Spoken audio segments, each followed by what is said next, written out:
Hello friends, welcome to গল্পের রামধনু। আমি সন্দীপা ফিরে এসেছি গল্পের দ্বিতীয় অংশ নিয়ে। গল্প এবং গল্প পাঠ যদি ভালো লাগে তাহলে চ্যানেলটি সাবস্ক্রাইব করে লাইক শেয়ার কমেন্ট করতে ভুলবেন না। তাহলে শুরু করা যাক সুনীল গঙ্গোপাধ্যায়ের লেখা কাকাবাবুর অ্যাডভেঞ্চার আগ্নেয়গিরির পেটের মধ্যে। আজ পড়ছি দ্বিতীয় পর্ব। পরীক্ষার হল থেকে বেরিয়ে সন্তু জোজোকে জিজ্ঞেস করল, সবকটা লিখেছিস? জোজো বলল, তোর এত দেরি হলো কেন? আমি তো অনেক আগেই সব শেষ করে বসে আছি। সন্তু বলল, আজ তো এক্ষুনি বাড়ি ফেরার কোনো মানে হয় না। এখন কি করা হবে ভেবে রেখেছিস? জোজো বলল, আগে এখান থেকে পালা শিগগির। সন্তু একটু অবাক হয়ে বলল, কেন পালাতে হবে কেন? জোজো সন্তুর হাত টেনে ধরে বলল, অন্য বন্ধুরা ধরবে, পরীক্ষা শেষ হলে সবাই দল বেঁধে সিনেমা দেখতে যায়। একেবারে টিপিক্যাল, যেন আমরা অন্য সময় সিনেমা দেখি না। রাহুল অনিন্দরা আমাকে সিনেমা দেখার কথা বলেও রেখেছে। আমাদের নতুন কিছু করতে হবে। প্রায় দৌড়েই ওরা রাস্তা পেরিয়ে চলে এলো খানিকটা দূরে একটা পার্কের কাছে। সন্তু জিজ্ঞেস করল, তাহলে নতুন কি করবি? জোজো বলল, তুই মনুমেন্টের উপরে কখনো উঠেছিস? সন্তু বলল, মনুমেন্ট? না, ওঠা যায় বুঝি? জোজো বলল, কেন যাবে না, ভিতরে সিঁড়ি আছে। আজ আমরা মনুমেন্টের মাথায় উঠব, উঠে চিৎকার করে বলবো, শোনো বন্ধু শোনো, আজ আমাদের পরীক্ষা শেষ হলো, আজ আমরা স্বাধীন, তাধীন তাধীন তাধীন। সন্তু হাসতে হাসতে বলল, স্বাধীন কি রে? পরীক্ষা শেষ হলো, তা বলে তো পড়াশোনা শেষ হয়নি, এখনো আরো 3 বছর। জোজো বলল, তুই পড়বি, তুই তো ফিজিক্স পড়তে চাস। আমি আর এসব লাইনে নেই, আমি আর্ট কলেজে ভর্তি হব। সন্তু বলল, তুই আর্ট কলেজে চান্স পাবি? জোজো 2 ভুরু তুলে বলল, আমি চান্স পাবো না? আমি জোজো মাস্টার, মাত্র 18 সেকেন্ডে যে কোনো মানুষের মুখ এঁকে দিতে পারি। ওয়ার্ল্ড রেকর্ড হচ্ছে 17 সেকেন্ড। পিকাসো পারতেন, আমার 1 সেকেন্ড বেশি লাগে। সন্তু বলল, তুই যদি এতই ভালো পারিস তাহলে তোর আর্ট কলেজে আর শেখার দরকার কি? জোজো বলল, ঠিক বলেছিস, এটা ভেবে দেখতে হবে। চল এখন মনুমেন্টে যাই।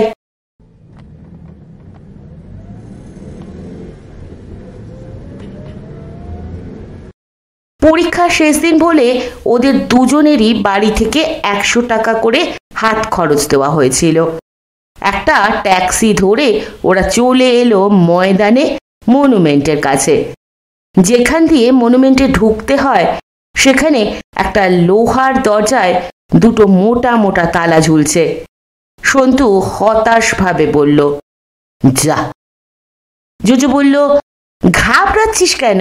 চাবি ঠিক জোগাড় হয়ে যাবে, আর চাবি যদি না পাই তাহলে তালা 2 ভেঙে ফেললেই হবে। সন্তু বলল, সে কি রে, তালা ভাঙবি কি? তাহলে আমাদের পুলিশে ধরবে না? ওই দেখ একজন পুলিশ দাঁড়িয়ে আছে। কাছেই একজন কনস্টেবল এক আলু কাবলিওয়ালার কাছ থেকে আলু কাবলি খাচ্ছে। জোজো তার কাছে গিয়ে বলল, অফিসার সাহেব, আপনার কাছে কি এই গেটটার চাবি আছে? কনস্টেবলটি হাসি হাসি মুখে বলল, আমি অফিসারও নই, সাহেবও নই, এই চাবিও আমার কাছে নেই। এই চাবি থাকে লাল বাজারে। জোজো বলল, আপনি অফিসার নন, চাবিও আপনার কাছে নেই, তাহলে আপনি এখানে দাঁড়িয়ে আছেন কেন? কনস্টেবলটি জোজোর পা থেকে মাথা পর্যন্ত চোখ বুলিয়ে বলল, কেন, আমি এখানে দাঁড়িয়ে থাকলে তোমার আপত্তি আছে নাকি? জোজো বলল, না, আপনি দাঁড়িয়ে থাকতে চান তো থাকুন, আমরা এই গেটের তালা 2 ভাঙলে আপনি সেদিকে তাকাবেন না। কনস্টেবলটি বলল, তালা ভাঙবে তাই নাকি? তাহলে তো তোমাকে অ্যারেস্ট করতেই হবে। সোজা নিয়ে গিয়ে লক আপে পুরে দেবো। বেশি তেড়ি বেরি করলে ডান্ডা বেরি খেতে হবে। জোজো বলল, তেরি বেরি মানে কি? ডান্ডা বেরি মানেই বা কি? কনস্টেবলটি বলল, সে যখন হবে তখন বুঝবে। জোজো এবার বেশ তেজের সঙ্গে বলল, আমাকে লকআপে পড়বেন? জানেন আমি কে? পুলিশ কমিশনার গৌতম মোহন চক্রবর্তী আমার মামা। আমি জোজো, তার ভাগ্নে। আমার গায়ে হাত ছোঁয়াবার সাহস হবে আপনার? পরশুই তো গৌতম মামা আমাদের বাড়িতে এসেছিলেন আমপোড়া শরবত খেতে।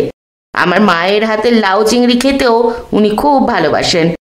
কনস্টেবলটি এবার আলু কাবলিওয়ালার দিকে তাকিয়ে বলল, গত সপ্তাহেই একটা পাগল এসেছিল, তুমি তো দেখেছিলে তাই না? এইখানে ডিগবাজি খাচ্ছিল আর বারবার বলছিল পুলিশ কমিশনার তার মামা। একবার বলেনি, অন্তত 10 বার। সেবার জোজোর দিকে ফিরে বলল, সেও ভাগ্নে, তুমিও ভাগ্নে। তাহলে সেই পাগলটি কি তোমার ভাই?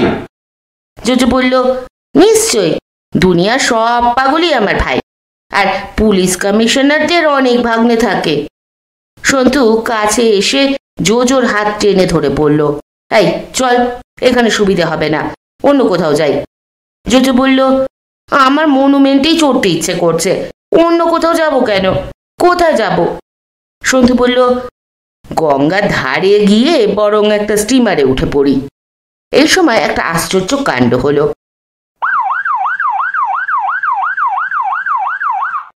প্যাপো আওয়াজ করে 3-4খানা পুলিশের গাড়ি এসে থামলো কাছেই।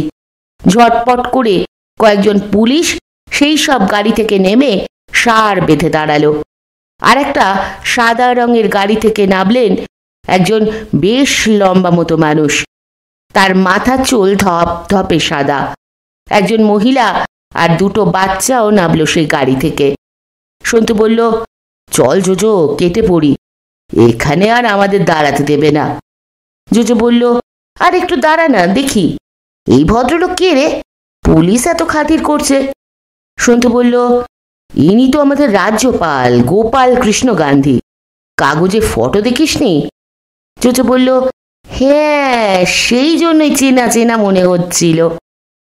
পুলিশরা রাজ্যপালকে ঘিরে দাঁড়িয়ে আছে যাতে কেউ কাছে না যায়। জোজো হঠাৎ এক পুলিশের বগলের তলা দিয়ে গলে দৌড়ে রাজ্যপালের কাছে গিয়ে হাজির হলো। তারপর বলল, স্যার, আমি আপনাকে একটা কথা বলতে চাই। একজন পুলিশ অফিসার জোজোর কাঁধ ধরে সরিয়ে দেওয়ার চেষ্টা করছিল। রাজ্যপাল তাকে বারণ করলেন। তিনি বাংলা শিখেছেন। বাংলাতেই মিষ্টি করে জিজ্ঞেস করলেন, তুমি আমাকে কি বলতে চাইছিলে বলো?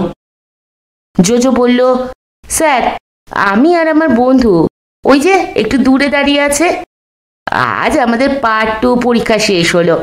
আমরা এই মনুমেন্টের উপরে আজ উঠে দেখতে চাই। পুলিশরা আমাদের উঠতে দিচ্ছে না। রাজ্যপাল বললেন, ও, এই কথা। আমিও তো আজ এর ওপরে উঠবো বলেই এসেছি। এটার ভিতরের অবস্থাটা কেমন তাও দেখতে হবে। তোমরা দুজনেও এসো আমার সঙ্গে, পুলিশ কিছু বলবে না। জোজো এবার বিজয়ীর ভঙ্গিতে পিছন ফিরে বলল, এই সন্তু, চলে আয়, আমরা মনুমেন্টের উপরে উঠব। তোকে বলেছিলাম না? প্রথম দেখা কনস্টেবলটির দিকেও হাত নেড়ে দিয়ে জোজো বলল, টাটা। সে বেচারি একেবারে হতবম্ব হয়ে গিয়েছে। মনুমেন্টের ভিতরে ঘোরানো সিঁড়ি, অন্ধকার অন্ধকার। বোঝাই যায় রাজ্যপাল আসবেন বলে আজ কিছুটা পরিষ্কার করা হয়েছে। একটুখানি ওঠার পর হঠাৎ ফরফর শব্দ হতেই জোজো ভয় পেয়ে থেমে গেল। সন্তু বলল, ভয়ের কিছু নেই, ওগুলো চামচিকে। জোজো বলল, ভয় পাইনি, বিচ্ছিরি গন্ধ। সন্তু বলল, এখানে অনেকদিন মানুষ ঢোকেনি মনে হচ্ছে, তাই কিরকম যেন ভ্যাপসা গন্ধ। চামচিকে ছাড়া বাদুরও থাকতে পারে। জোজো বলল, বাদুর? তাহলে আমি উঠব না। বাদুর অবশ্য দেখা গেল না। রাজ্যপাল আস্তে আস্তে উঠছেন। ওরা দুজন আগে উঠে গেল তরতরিয়ে। সবচেয়ে উঁচুতে।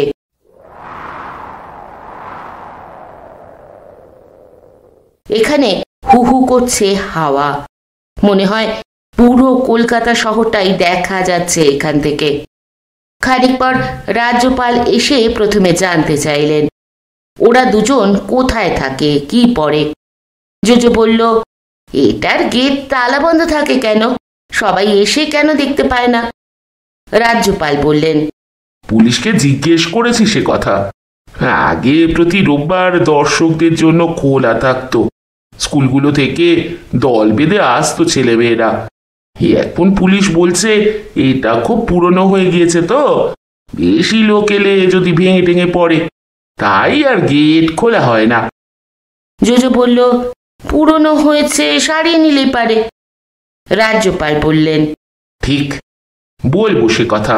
তবে কি জানো, এটা যখন তৈরি হয় তখন তো কলকাতা শহরে এর চেয়ে বড় কিছু ছিল না, চারদিকটা অনেক ফাঁকা ছিল। তখন নাকি এখান থেকে সুন্দরবন পর্যন্ত দেখা যেত। এখন তো প্রায় সব দিকেই উঁচু উঁচু বাড়ি। হারাইজন, হারাইজনের বাংলা কি যেন? সন্তু বলল, দিগন্ত। রাজ্যপাল বললেন, ইয়েস, দিগন্ত। দিগন্ত আড়াল হয়ে গিয়েছে। উল্টো দিকে ফিরে তিনি বললেন, এই দিকটা তবু ফাঁকা আছে, গঙ্গা নদী, অনেক জাহাজ দেখা যাচ্ছে। জোজো বলল, জাহাজ দেখলেই আমার ইচ্ছে করে উঠে পড়ে কোনো দূর দেশে চলে যাই। রাজ্যপাল বললেন, আমারও ছেলেবেলায় সেরকম ইচ্ছে হতো। সব বালকই বোধহয় দূরে কোথাও যাওয়ার স্বপ্ন দেখে। আমি বন্দরে গিয়ে বসে থাকতাম। আমার কোথায় যেতে ইচ্ছে করতো জানো? সাউথ আফ্রিকায়। ওখানে আমার গ্র্যান্ডফাদার মানে ঠাকুরদা থাকতেন তো এক সময়। সন্তু বলল, মহাত্মা গান্ধী? তখন উনি ব্যারিস্টার ছিলেন। রাজ্যপাল মাথা নাড়লেন। জোজো বলল, আমাদেরও খুব আফ্রিকা যেতে ইচ্ছে করে, কেনিয়ায়। রাজ্যপাল ভুরু কুঁচকে বললেন, কেনিয়ায়? সেখানে কেন? সেখানে তোমাদের চেনাশোনা কেউ থাকে? জোজো বলল, থাকেন না, আমাদের কাকাবাবু সেখানে গিয়েছেন অনেকবার। কাকাবাবু যেখানে যান আমাকে আর আমার এই বন্ধু সন্তুকে সঙ্গে নিয়ে যান। এবারে তিনি আমাদের না নিয়ে একাই চলে গিয়েছেন। রাজ্যপাল জিজ্ঞেস করলেন, এবারে তোমাদের সঙ্গে নেননি কেন? জোজো বলল, আমাদের তো পরীক্ষা চলছিল, আজই শেষ হয়ে গেল। কাকাবাবু যদি আর কয়েকটা দিন অপেক্ষা করতেন তাহলে আমরাও যেতে পারতাম। জানেন, আমাদের কাকাবাবু খুব বিখ্যাত মানুষ। তিনি। সন্তু জোজোর পিঠে একটা চিমটি কাটল। কাকাবাবু অন্যদের কাছে তার সম্পর্কে বড় বড় কথা বলা একদম পছন্দ করেন না, বারণ করে দিয়েছেন। জোজোর মনে থাকে না। সন্তু চিমটি খেয়ে এসে থেমে গেল। রাজ্যপালও এই সময় মুখ ফিরিয়ে তার স্ত্রীর সঙ্গে কথা বলতে লাগলেন। রাজ্যপাল আবার এদিকে তাকাতেই জোজো বলল, স্যার, আপনি একটু ব্যবস্থা করে দিন না, একটা জাহাজ কোম্পানিকে বলে দিন আমাদের কেনিয়া নিয়ে যাবে। রাজ্যপাল হেসে বললেন, তুমি তো ভারী দুষ্টু ছেলে। ভেবেছ রাজ্যপালকে দিয়ে যা খুশি করিয়ে নেওয়া যায়? জাহাজ কোম্পানি আমার কথা শুনবে কেন? তাছাড়া কাকাবাবু তোমাদের নিয়ে যাননি, ভালোই করেছেন। পরীক্ষা শেষ হলেও তোমাদের পড়াশুনো তো শেষ হয়নি। এই বয়সটায় স্বপ্ন দেখবে বড় হয়ে সত্যি সত্যি বেড়াতে যাবে দূর দূর দেশে। তারপর তিনি সন্তুর দিকে তাকিয়ে বললেন, এই ছেলেটি বেশ শান্ত, ভালো ছেলে। জোজো বলল, ভালো ছেলে? আপনি জানেন না ও কি রকম রিভলভারে গুলি চালাতে পারে। রাজ্যপাল চমকে উঠে বললেন, হ্যাঁ, গুলি চালায়? সন্তু বলল, মোটেই আমি গুলি চালাই না। আমার কাকাবাবু আমাকে রিভলভার চালানো শিখিয়ে দিয়েছেন, যাতে খুব বিপদে পড়লে আত্মরক্ষা করতে পারি। রাজ্যপাল বললেন, গুড। আশা করি সেরকম বিপদে তোমাকে কখনো পড়তে হবে না। রাজ্যপালকে তার স্ত্রী ডাকতেই তিনি ওদের বললেন, এবার তো আমায় চলে যেতে হচ্ছে।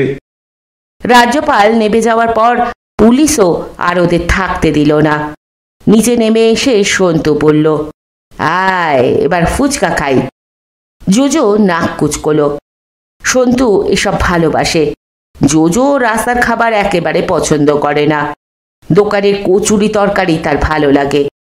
সন্তু বলল, কচুরি তরকারি পরে খাবো, ওই যে ফুচকা পাওয়া যাচ্ছে। জোজো অগত্যা রাজি হলো। জোজো একদম ঝাল খেতে পারে না, সন্তুর আবার ঝাল চাই। জোজো কোনো রকমে খেলো 2টো ফুচকা, সন্তু খেলো 10টা।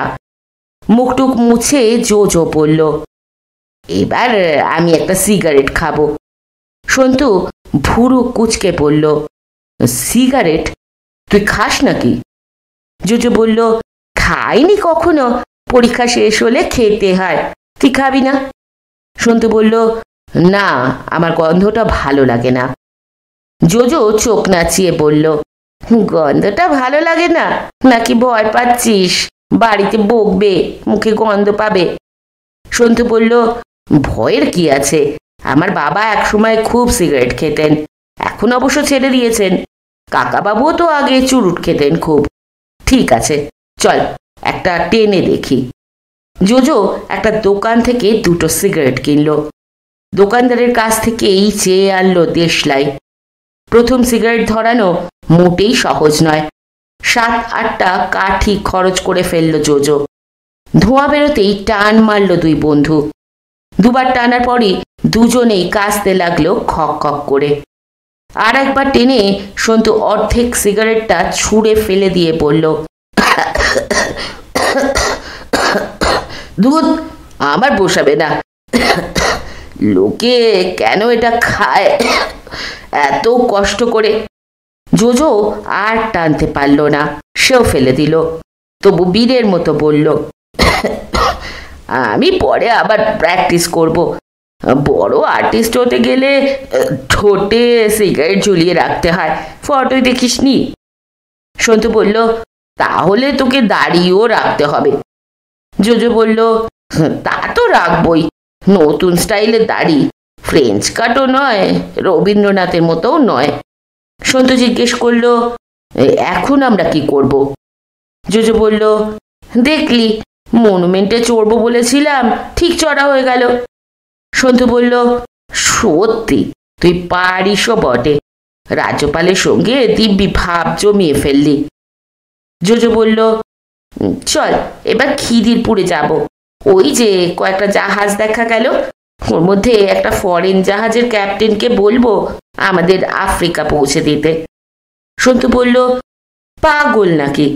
বিদেশি জাহাজের ক্যাপ্টেনকে বললেই আমাদের নিয়ে যাবে, টিকিটের পয়সা লাগবে না।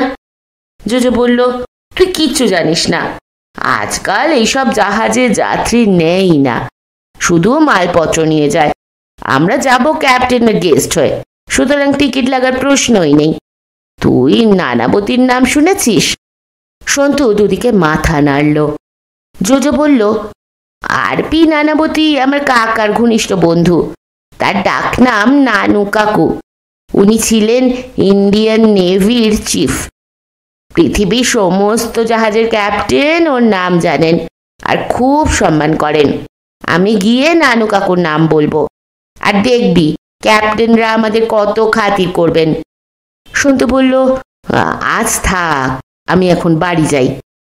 জোজো এক ধমক দিয়ে বলল, ধ্যাৎ, এখনো সন্দেহ হয়নি, তুই এর মধ্যেই বাড়ি বাড়ি করছিস? পরীক্ষা শেষ দিনে রাত 8টার আগে বাড়ি ফেরার নিয়ম নেই। বাড়ির লোকেরাই এখন আমাদের ফিরতে দেখলে অবাক হয়ে যাবেন। 8টার জায়গায় 9টায় ফিরলে ক্ষতি নেই। সন্তু বলল, আজই আফ্রিকায় গেলে 8টা-9টার মধ্যে ফিরবো কি করে?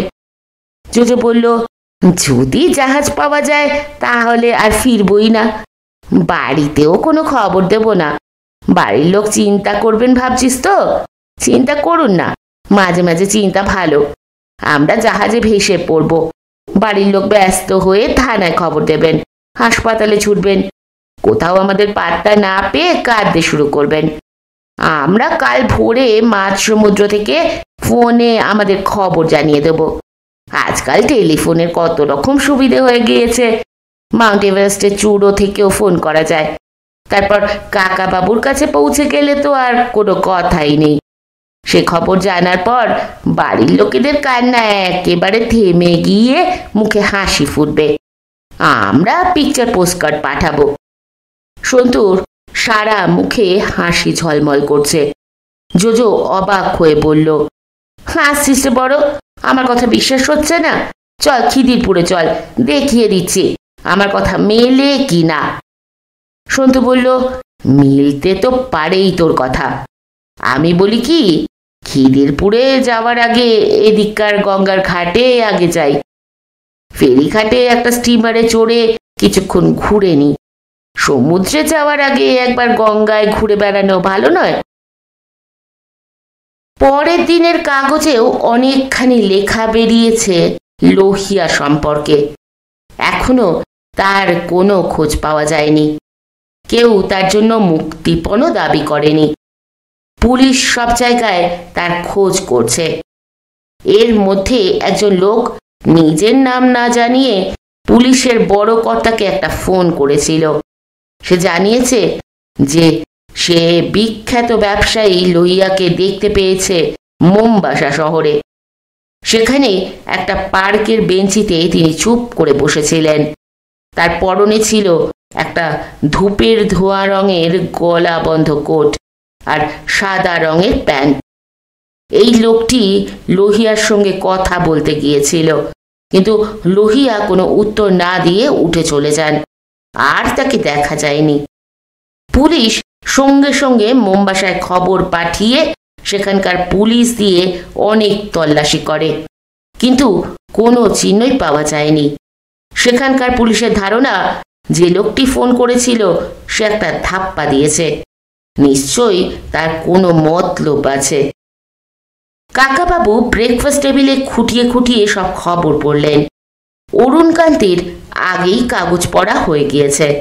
তিনি বললেন, লোহিয়াজি হঠাৎ মোমবাসা চলে যাবেন কেন?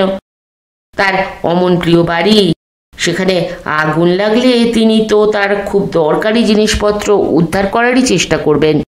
ওই অবস্থায় বাড়ি ছেড়ে চলে যাওয়ার তো কোনো কারণই নেই। কাকাবাবু বললেন, তা তো ঠিকই, ওই সময় কোথাও চলে যাওয়াটা মোটেই স্বাভাবিক নয়। অরুণকান্তি আবার বললেন, লোহিয়াজি বাড়িতে আগুন লাগার চেয়েও আরও বড় কোনো বিপদের গন্ধ পেয়েছিলেন, তাই আত্মগোপন করেছেন।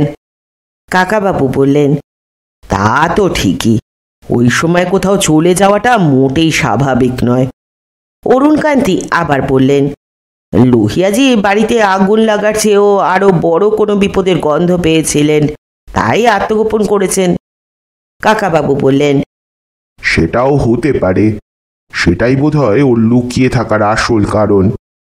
অরুণকান্তি এবার খানিকটা ক্ষুব্ধভাবে বললেন, কি ব্যাপার বলুন তো কাকাবাবু, আমি যা বলছি তাতেই আপনি সায় দিয়ে যাচ্ছেন। আপনি কি আমার কথা ভালো করে শুনছেন না? এই ব্যাপারটা নিয়ে আপনি কি নিজে কিছু ভাবছেন না? কাকাবাবু বললেন, না না, শুনবো না কেন, তোমার সব কথা শুনছি। তুমি তো ঠিক কথাই বলছো, আমি আর কিছু ভেবে পাচ্ছি না।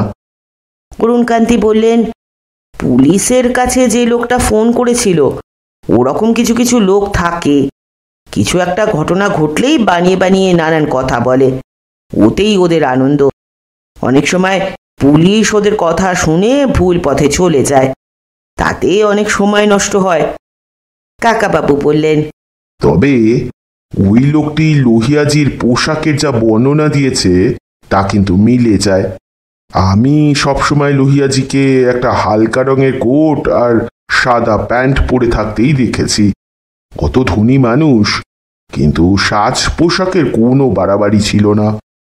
তাহলে আপনি কি মনে করেন, লোহিয়াজি মোমবাসা শহরেই গিয়েছেন কোনো কারণে?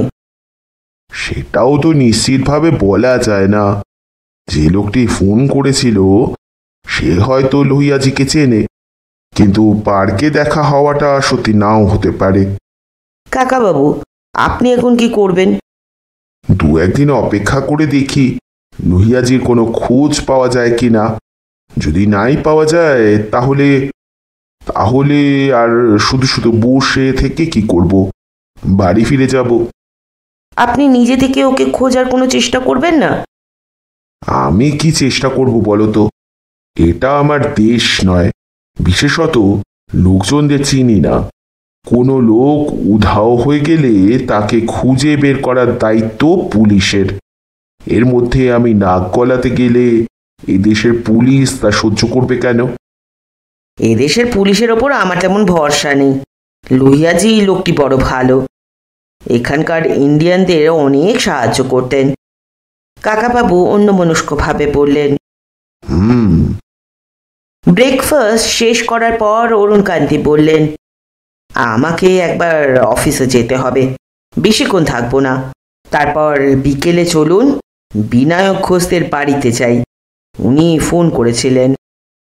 কাকাবাবু অন্যমনস্কভাবেই জিজ্ঞেস করলেন, বিনায়ক ঘোষ কে বলো তো? অরুণকান্তি বললেন, ওই যে প্লেনে দেখা হয়েছিল, এক মহিলার কোলে বাচ্চা ছিল, আপনি তার গান শুনতে চাইলেন। কাকাবাবু বললেন, ও হ্যাঁ হ্যাঁ, তাহলে চলো, বিকেলে তো কোনো কাজ নেই, ওখানে গিয়ে গান শোনা যাক। তুমি ঘুরে এসো অফিস থেকে। অরুণকান্তি উপরে গিয়ে পোশাক পাল্টে যখন নেমে এলেন, তখনও কাকাবাবু চোখের সামনে খবরের কাগজ মেলে বসে আছেন। তার দৃষ্টি দেখলেই বোঝা যায় কাগজটা সামনে রয়েছে বটে, কিন্তু তিনি পড়ছেন না। অরুণকান্তি বললেন, স্যার, আমার সত্যি খুব অবাক লাগছে। আপনার সম্পর্কে এত কিছু শুনেছি, অথচ এখানে শুধু চুপচাপ বসে আছেন, এটা যেন ভাবাই যাচ্ছে না। কাকাবাবু হেসে বললেন, চুপচাপ বসে না থেকে তাহলে কি আমি লাফালাফি করব? এই পা নিয়ে তা পারি না যে। তাছাড়া তুমি আমার সম্পর্কে যা শুনেছ তা বেশি বেশি শুনেছ, লোকে বাড়িয়ে বাড়িয়ে বলে। অরুণকান্তি বললেন, বাড়িয়ে বলবে কি? আমি নিজে চোখেই তো দেখলাম হাইজ্যাকারদের হাতে অমন সব মারাত্মক অস্ত্র। আমরা ভয় সিটিয়ে আছি, আর আপনি তাদের এক ঘুষি মেরে ঠান্ডা করে দিলেন, সব কটা ধরা পড়ে গেল। কাকাবাবু আরো জোরে হেসে উঠে বললেন, আরে আমি কি ওদের প্ল্যান করে ধরিয়ে দিয়েছি? অত সাহস আমার নেই। আজকাল আমার রাগটা বড্ড বেড়ে গিয়েছে। ওদের একটা ছেলে অকারণে আমাকে অপমান করছিল, আমার গোঁফ ধরে টানলো, তাতেই আমার মাথা এত গরম হয়ে গেল যে পরে কি হবে না হবে তা না ভেবেই মেরে দিলাম এক ঘুষি। আসলে ওই ছেলেগুলোই একেবারে নভিস, ভালো করে ট্রেনিং নেয়নি, তাই অত সহজে ধরা পড়ে গেল। এতে আমার কোনো কৃতিত্ব নেই। অরুণকান্তি বললেন, সে আমরা ঠিক বুঝে নিয়েছি। যাই হোক, আপনি টিভি দেখুন, আমি অফিস থেকে ঘুরে আসছি। কাকাবাবু টিভি দেখার বিশেষ অভ্যেস নেই, তিনি মহাভারত খুলে বসলেন। কৃষ্ণ ফিরে গিয়েছে পাণ্ডবদের কাছে, এবার যুদ্ধ লাগবে। কতবার পড়েছেন এই বই, তবু কিছুদিন অন্তর অন্তর পড়তে ভালো লাগে। দুপুরে একবার ফোন করলেন কলকাতার বাড়িতে। সন্তু নেই, বন্ধুদের সঙ্গে বেরিয়েছে, পরীক্ষা হয়ে গিয়েছে, এখন তো কয়েকটা দিন আড্ডা মারবেই। বৌদির সঙ্গে খানিক্ষণ গল্প করলেন কাকাবাবু। বিকেলের দিকে অরুণকান্তি ফিরে এসে কাকাবাবুকে নিয়ে বেরোলেন। এখানে সন্ধ্যের আগের রোদটাকে ঠিক সোনালি মনে হয়। আকাশ একেবারে তকতকে নীল। রাস্তার পাশে পাশে মাঝে মাঝেই দেখা যাচ্ছে একটা ফুলের গাছ, খুব সম্ভবত কাঞ্চন ফুল। গতকাল সারাদিনই শহরের নানান জায়গায় দেখা গিয়েছে লোহিয়াজির নিজস্ব চিড়িয়াখানার ছাড়া পাওয়া জন্তু জানোয়ার। এখানকার লোকরা বন্যপ্রাণী দেখতে খুবই অভ্যস্ত, তাই কেউ কিছু গ্রাহ্য করেনি। শুধু এক জায়গায় একটি বাচ্চা ছেলে হাতি দেখে ভয় পেয়ে পালাতে গিয়ে নর্দমায় পড়ে গিয়েছিল, আর কোনো ক্ষতি হয়নি কারো। এর মধ্যে সে জানোয়াররা শহর ছেড়ে চলে গিয়েছে নিশ্চয়ই, তবে জেব্রা দেখা যায় যে কোনো জায়গায়। আমাদের দেশের গাধার মতো। গাধা আর জেব্রা তো প্রায় একই প্রাণী, তবে গাধার গায়ের রং দেখতে ভালো নয় আর মুখখানা বোকা বোকা। জেব্রাদের গা ডোরা কাটা বলে বেশ সুন্দর দেখায়। গাধার বদলে শুধু জেব্রাদের গায়েই কেন ডোরা কাটা? শুধু তাই নয়, গায়ের ওই ডোরা কাটাগুলো নাকি প্রত্যেক জেব্রার আলাদা। হেমন্তিকা আর বিনায়ক ঘোষদের বাড়িও নিরিবিলি এলাকায়। আলাদা বাড়ি নয় অবশ্য, 3 তলার উপরে ফ্ল্যাট। স্বামী স্ত্রী দুজনেরই বয়স বেশি নয়, 30-32-এর মধ্যে। বেশি দিন আগে আসেননি এদেশে, 5 বছর। বিনায়ক এখানকার বিশ্ববিদ্যালয়ের অধ্যাপক। হেমন্তিকাও একটা লাইব্রেরিতে চাকরি করতেন। ছোট বাচ্চা আছে বলে এখন চাকরি ছেড়ে বাড়িতেই থাকেন। ফ্ল্যাটটি বেশ বড়। বসবার ঘরে এক দেওয়ালে রবীন্দ্রনাথের বিরাট ছবি, অন্য দেওয়ালে নজরুলের। নজরুলের ছবিটা অন্যরকম, ধুতি ও হলুদ পাঞ্জাবি পরা পুরো চেহারা। কাকাবাবু খুব কাছে গিয়ে দেখলেন। ফটোগ্রাফ বলে মনে হলেও আসলে সেটা আঁকা ছবি। চা খেতে খেতে শুরু হয়ে গেল সেই প্লেন হাইজ্যাকের গল্প। হেমন্তিকা চোখ বড় বড় করে বলতে লাগলেন, উফ বাবা, ভাবলেও এখনো আমার গায়ে কাটা দেয়। এক ভদ্রলোকের গলায় ফাঁস জড়িয়ে কি রকম অত্যাচার করলো। একটু পরে কাকাবাবু বললেন, ও গল্প থাক হেমন্তিকা, তোমার গান শোনাবার কথা ছিল। আগে থেকেই একটা হারমোনিয়াম এনে রাখা হয়েছে। হেমন্তিকা তার সামনে বসে পড়ে বললেন, আপনি যে বললেন রবীন্দ্রনাথ নাইরবি নিয়ে গান লিখেছিলেন, সেটা তো খুঁজে পেলাম না। কাকাবাবু বললেন, রবীন্দ্রনাথ নাইরবি নিয়ে গান লিখেছেন তা বলিনি, বলেছিলাম রবীন্দ্রনাথের গানে নাইরবি আছে। তুমি এই গানটা জানো? সকালবেলার আলোয় বাজে বিদায় বেলার ভৈরবী। হেমন্তিকা বললেন, শুনেছি, পুরোটা জানি না। কাকাবাবু বললেন, পুরো গানটা হচ্ছে, সকালবেলার আলোয় বাজে বিদায় বেলার ভৈরবী, আনবাসী তোর আয় কবি। শিশির শিহর শরৎ প্রাতে শিউলি ফুলের গন্ধ সাথে, গান গেয়ে যাস আকুল হাওয়ায়, নাই যদি রোষ নাই রবি। কাকাবাবু শেষ লাইনটা বলতেই সবাই হেসে উঠলেন।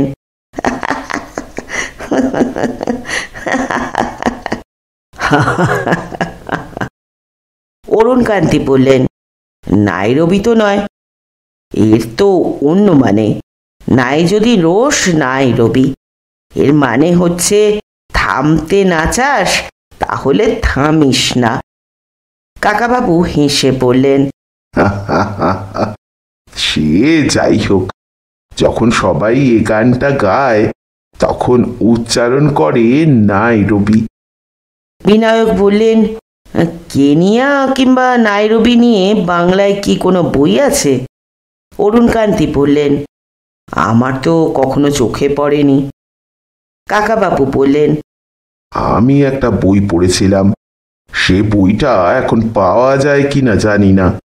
বইটার নাম নাইরবি থেকে রবি। হেমন্তিকা বললেন, এ আবার কি নাম? এর কোনো মানে আছে? কাকাবাবু বললেন, লেখকের নাম খুব সম্ভবত শ্যামল কৃষ্ণ ঘোষ। ভদ্রলোক অনেকদিন আগে এই নাইরবিতেই থাকতেন।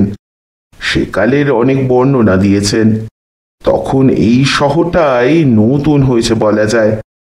অরুণকান্তি বললেন, কেনিয়া দেশটাই তো নতুন, আগে নানা জাতের লোক থাকতো, কিন্তু দেশ যাকে বলে ইংরেজরা এসে সেটা বানিয়েছে। ওরাই একটা পাহাড়ের নাম নিয়ে দেশটার নাম দেয় কেনিয়া। কাকাবাবু বললেন, সেই বইয়ের প্রথম অংশে দারুণ সব কাহিনী আছে। তার মধ্যে বাড়িতে সিংহ ঢুকে পড়ার কথাও মনে আছে। তারপর সেই ভদ্রলোক একসময় দেশে ফিরে যাওয়ার কথা ঠিক করলেন। কলকাতায় গিয়ে আস্তে আস্তে তার কিছু লেখকের সঙ্গে বন্ধুত্ব হলো। কলকাতা থেকে একদিন শান্তিনিকেতনে গিয়ে সেখানেই থেকে যেতে চাইলেন। রবীন্দ্রনাথ তখনও বেঁচে ছিলেন। রবীন্দ্রনাথের সঙ্গেও তার দেখা হলো। সেই জন্য বইয়ের নাম নাইরবি থেকে রবি। বিনায়ক বললেন, বইটা জোগাড় করার চেষ্টা করব তো। কাকাবাবু হেমন্তিকার দিকে তাকিয়ে বললেন, তোমার নামেও তো রবীন্দ্রনাথের গান আছে, তুমি সেই গানটা জানো নিশ্চয়ই? হেমন্তিকা ঘাড় হেলিয়ে বললেন, জানি। কাকাবাবু বললেন, সেটাই আগে শোনাও। তিনি গাইলেন, হিমেরও রাতের ওই গগনের দ্বীপগুলিরে হেমন্তিকা করল গোপন আঁচল ঘিরে। ঘরে ঘরে ডাক পাঠালো, দীপালিকায় জ্বালাও আলো, জ্বালাও আলো, জ্বালাও আলো, আপন আলো। মেয়েটি বেশ ভালোই গান করে। কাকাবাবু মুগ্ধ হয়ে শুনে বললেন, চমৎকার, তুমি আরো একটা গাও। বিনায়ক জিজ্ঞেস করলেন, কাকাবাবু আপনিও নিশ্চয়ই গান জানেন? কাকাবাবু বললেন, না না, একদম না। আমি অনেক গান মুখস্থ বলতে পারি, কিন্তু গাইতে পারি না। তাই আমি বাথরুম সিঙ্গার। হেমন্তিকা বললেন, আপনার নাম রাজা রায় চৌধুরী।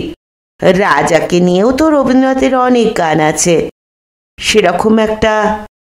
কাকাবাবু বললেন, আমার নাম নয়, শুধু রাজা বা মহারাজ নিয়ে অনেক গান আছে ঠিকই, কিন্তু সেসব গাইতে হবে না।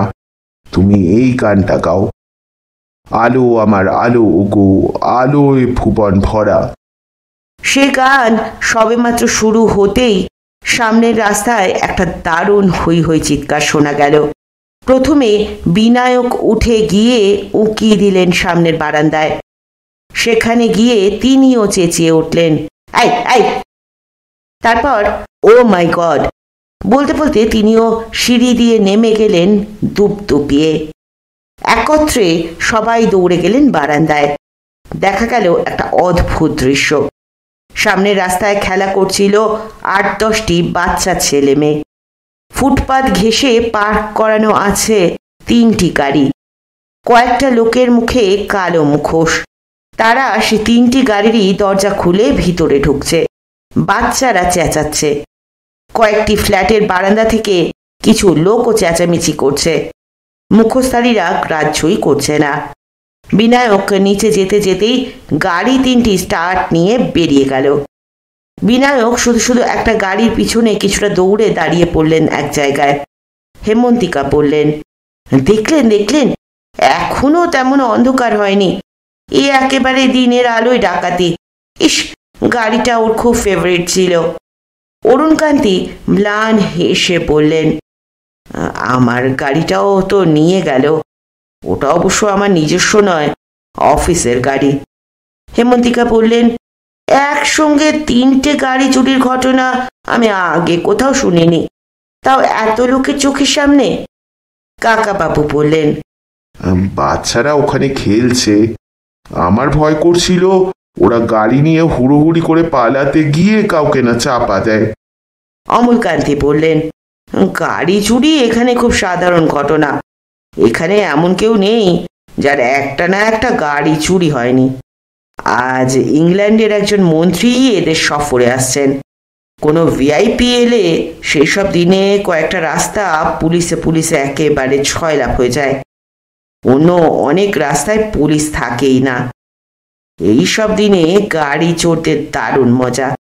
ওরা জানে এই সব রাস্তায় আজ 1000 ডাকলেও পুলিশ আসবে না। হেমন্তিকা বললেন, পুলিশ থাকলেই বা কি হয়, অনেক সময় এরা চুরি করে, পুলিশ অন্যদিকে মুখ ফিরিয়ে থাকে। এ দেশটা এমনিতে এত ভালো, এত সুন্দর, খাবার দাবারও ভালো পাওয়া যায়, কিন্তু বড্ড চোর ডাকাতের উৎপাত, সব সময় কাটা হয়ে থাকতে হয়। বিনায়ক উপরে ফিরে এসে হাঁপাতে হাঁপাতে বললেন, আনবিলিভেবল। এত লোকের চোখের সামনে দিয়ে গাড়ি তিনটে নিয়ে গেল। আমার গাড়িটা এত পছন্দের, এত ভালো পিক আপ, জোরে ব্রেক কষলেও বিচ্ছিরি শব্দ হয় না। কাকাবাবু বললেন। গাড়ির ইন্স্যুরেন্স আছে নিশ্চয়ই? বিনায়ক বললেন, তা আছে, কিছু টাকা দেবে, কিন্তু এই গাড়ি তো আর ফিরে পাবো না। এরপর আর গান জমে না। চেনাশোনা আর কার বাড়িতে কবে কেমন রোমহর্ষক ডাকাতি হয়েছে সেই গল্পই চলতে লাগলো। হেমন্তিকা অনেক রকম রান্নাবান্না করে রেখেছেন, কিন্তু গাড়ির শোকে কারো বিশেষ কিছু খেতে ইচ্ছে করলো না। কাকাবাবু এমনিতেই রাত্রিবেলা খুব কম খান। ট্যাক্সি নিয়ে ফিরতে হবে, তাড়াতাড়ি ফেরা দরকার। আজকে রাতটা সাবধানে থাকতে হবে। পুলিশরা সব ইংরেজ মন্ত্রীকে নিয়ে ব্যস্ত। চোর ডাকাতরা বাড়িতেও হানা দিতে পারে। অরুণকান্তি বাড়ির সামনে ট্যাক্সিটা ছেড়ে দেওয়ার পর দেখা গেল কাছেই একটা পুলিশের গাড়ি দাঁড়িয়ে আছে। অরুণকান্তি বললেন, নিশ্চয়ই এ পাড়ায় কোনো ভিআইপি কিংবা কোনো মন্ত্রীর আত্মীয় এসেছে, তাই পুলিশ এসে পাহারা দিচ্ছে। যাক, বাঁচা গেল, আমরাও নিশ্চিন্তে ঘুমোতে পারবো। ভিতরে এসে অরুণকান্তি বললেন, আমি আজ একটু তাড়াতাড়ি শুয়ে পড়বো ভাবছি। কাল সকাল 8:30টায় আমার অফিসে একটা মিটিং আছে। আমি দুপুরবেলাতেই ফিরে আসবার চেষ্টা করব, তারপর আমরা বেড়াতে যেতে পারি কোথাও।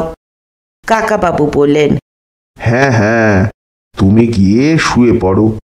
অরুণকান্তি উপরে চলে যাবার পরই কাকাবাবু ভাবলেন এবার কলকাতাতেই ফিরে যাওয়া উচিত। অরুণকান্তির অফিসের বেশ চাপ আছে, বোঝাই যাচ্ছে। তারই মধ্যে মধ্যে ছুটি নিয়ে সে আর কত তাকে নিয়ে ঘুরবে। তাছাড়া বেড়াবারও মন নেই কাকাবাবুর। তিনি যে উদ্দেশ্য নিয়ে এসেছিলেন সেটার আর কিছুই করা যাবে না। কালকেই প্লেনের টিকিটটা বদলাতে হবে। এক্ষুনি দরকার নেই, তবু কাকাবাবু হ্যান্ডব্যাগে টিকিটটা খুঁজতে লাগলেন। প্রথমেই পেয়ে গেলেন একটা লম্বা খামের চিঠি, লোহিয়াজির লেখা। এই চিঠির ওপর নির্ভর করেই তিনি এদেশে এসেছেন।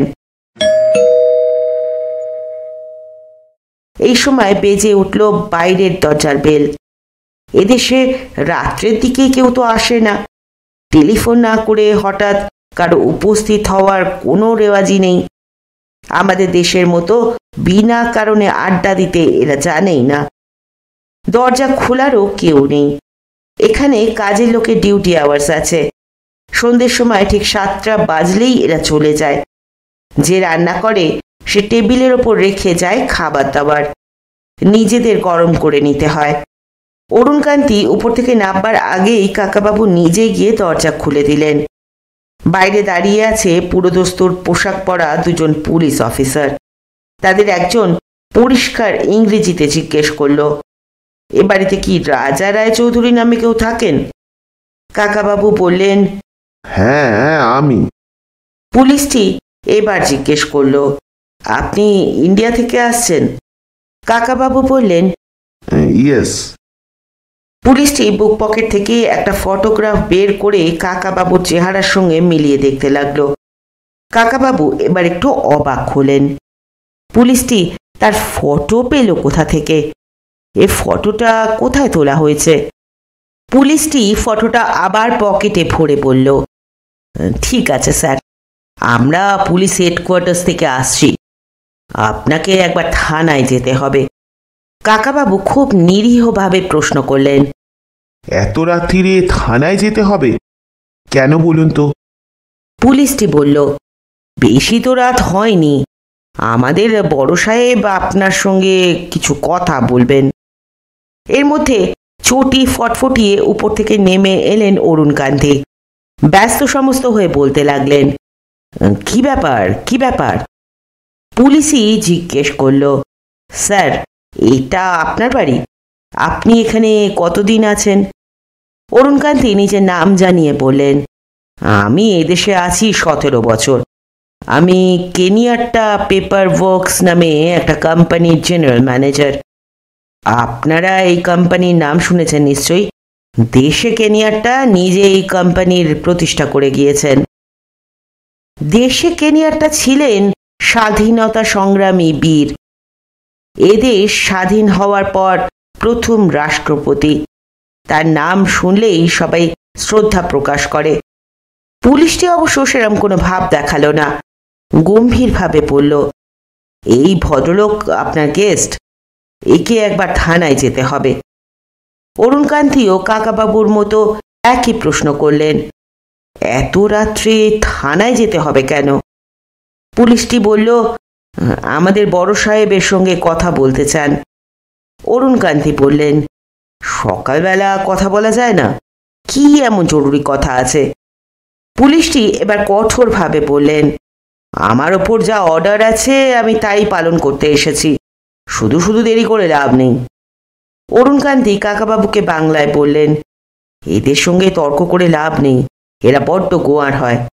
তারপর তিনি পুলিশটিকে বললেন, ঠিক আছে, একটু অপেক্ষা করুন, আমি তৈরি হয়ে আসছি, আমি ওর সঙ্গে যাব।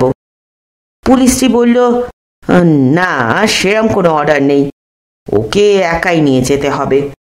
অরুণকান্তি জিজ্ঞেস করলেন, উনি ফিরবেন কি করে? উনি এখানকার রাস্তাঘাট কিছুই চেনেন না। পুলিশটি এবার একটু নরম হয়ে বলল, আপনি চিন্তা করছেন কেন? বেশিক্ষণ লাগবে না, আমাদের গাড়িই পৌঁছে দিয়ে যাবে, চলুন চলুন। কাকাবাবু অরুণকান্তিকে বললেন, তুমি চিন্তা করো না, এরা তো আমাকে পৌঁছে দেবে বলেছে। বাইরে বেরিয়ে গাড়িতে ওঠার পর সে পুলিশটি বসলো সামনে, আর একজন বন্দুকধারী পুলিশ এসে বসলো কাকাবাবুর পাশে।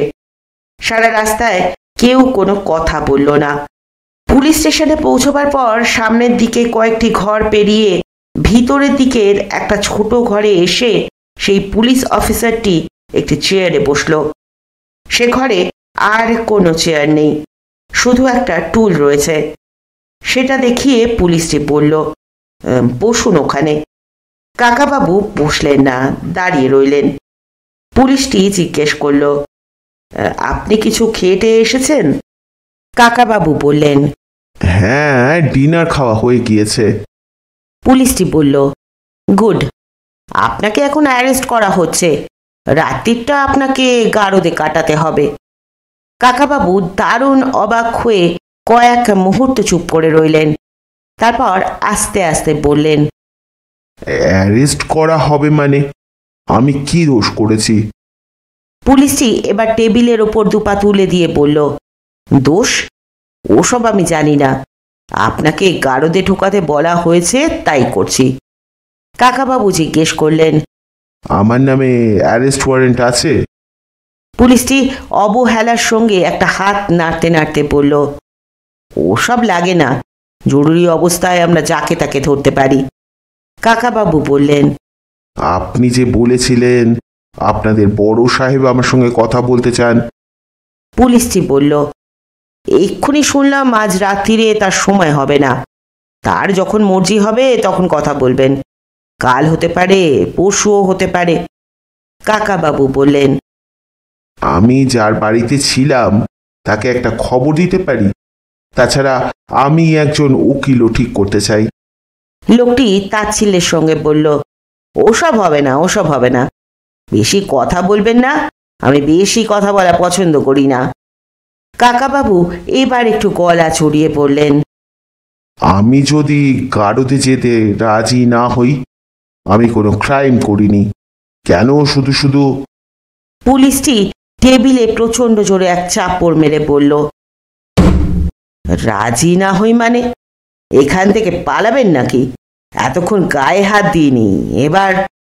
কাকাবাবু মাথা নিচু করলেন, মনে মনে বলতে লাগলেন, রাজা রায়চৌধুরী, মাথা গরম করো না, পুলিশের সঙ্গে রাগারাগি করলে কোনো লাভ হবে না, ওরা মারতে শুরু করলে তুমি বাধা দিতেও পারবে না।